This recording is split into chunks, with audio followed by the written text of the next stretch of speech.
Hello friends, welcome back to our channel. తమిళనాడులో తైపూసం ఉత్సవం ఖచ్చితంగా దక్షిణ భారతదేశంలో ప్రసిద్ధి చెందిన పండుగ. తమిళనాడులో ముఖ్యంగా చెన్నై, కోయంబత్తూర్ మరియు పళని వంటి నగరాల్లో ఇది ప్రతి సంవత్సరం జరుపుకుంటారు.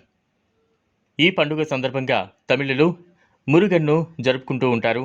మురుగన్ను యుద్ధం మరియు విజయానికి దేవుడు అని అంటారు. తమిళ మాసం థాయ్లో పౌర్ణమి రోజున తైపూసం జరుపుకుంటారు. ఈ పండుగ ప్రత్యేకంగా జనవరి లేదా ఫిబ్రవరి నెలల్లో జరుగుతుంది. తైపూసం తరచుగా తమిళ నెల పూసం లేదా పుష్య నక్షత్రంలో వస్తుంది. మురుగ మరియు కార్తికేయ అని కూడా పిలువబడే స్కందుడు తైపూసం నాడు పార్వతి నుండి ఈటెను అందుకున్నాడని పురాణాలు చెబుతున్నాయి. ఈ ఆయుధంతో అతను ఉపఖండమంతటా యుద్ధాలలో పాల్గొన్నాడు. ఇది అతనికి గొప్ప పోరాట యోధుడు అనే బిరుదును సంపాదించడంలో సహాయపడింది.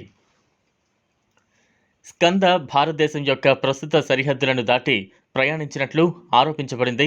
అతను రాజులందరికీ చక్రవర్తి అయినప్పటికీ అతను తనకు రాజ్యాన్ని కలిగి లేడు. స్కంద అంజాయాన్ని రూపుమాపడానికి అంకిత భావంతో మాత్రమే పోరాటంలో నిమగ్నమయ్యాడు.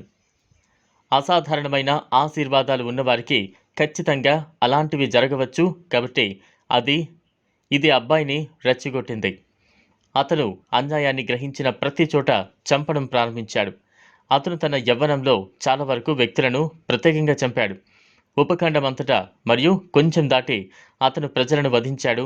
అప్పుడు అతను తప్పు మరియు ఎల్లప్పుడూ సంపూర్ణంగా ఉండవని చూశాడు. ఎక్కువ సమయం ఇది అవగాహనకు వస్తుంది. స్కంద లోతుగా అతని ఆవేశం తనను న్యాయ చట్టం కింద శిక్షను కోరేలా ప్రేరేపించిందని గ్రహించాడు. మీరు న్యాయం పేరుతో వారిని వెంబడించినప్పుడు వారు దానిని ప్రతీకారంగా గ్రహిస్తారు. మానవులు ఎప్పుడూ సంపూర్ణ న్యాయం పొందలేదు. పెద్ద మంచి లేదా పెద్ద నష్టం మాత్రమే ఫోకస్ కావచ్చు. ప్రతి ఒక్కరికి ఏది ఉత్తమమైనది అనేది నిర్దిష్ట వ్యక్తులకు అన్యాయంగా కనిపించవచ్చు.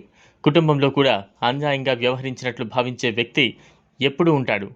పూర్తి న్యాయం ఎప్పుడూ లేదు. స్కందుడు తన ఖడ్గాన్ని శుద్ధి చేసి శిఖరాన్ని అధిరోహించాడు. అతను ఒక లక్ష్యాన్ని వెంబడించడం చూసి అతను తన శరీరాన్ని విడిచిపెట్టాడు. అది సాధించడం కష్టమే కాకుండా అంతు చిక్కనిది కూడా. తైపూసంలో ప్రధాన ఘట్టం కావడి అత్తి. భక్తులు అలంకరించిన చెక్క లేదా లోహపు తోరణమైన కావడిని ఆలయానికి తీసుకువెళ్లే ఆచారం. భక్తులు కావడిని భుజాలపై మోస్తారు. ప్రజలు ఈ వేడుక లేదా ఆచారాన్ని సంగీతం మరియు నృత్యంతో ఆనందిస్తారు. పువ్వులు, నెమలి ఈకలు మరియు ఇతర అలంకరణలతో అలంకరించబడిన కావడి మురుగన్ పట్ల భక్తికి చిహ్నం. చూసారు కదా ఫ్రెండ్స్, ఇది వాళ్ళ వీడియో. ఈ వీడియో కనుక మీకు నచ్చినట్లయితే లైక్ చేయండి, షేర్ చేయండి, ఛానల్ను సబ్స్క్రైబ్ చేసుకోండి. Thanks for watching.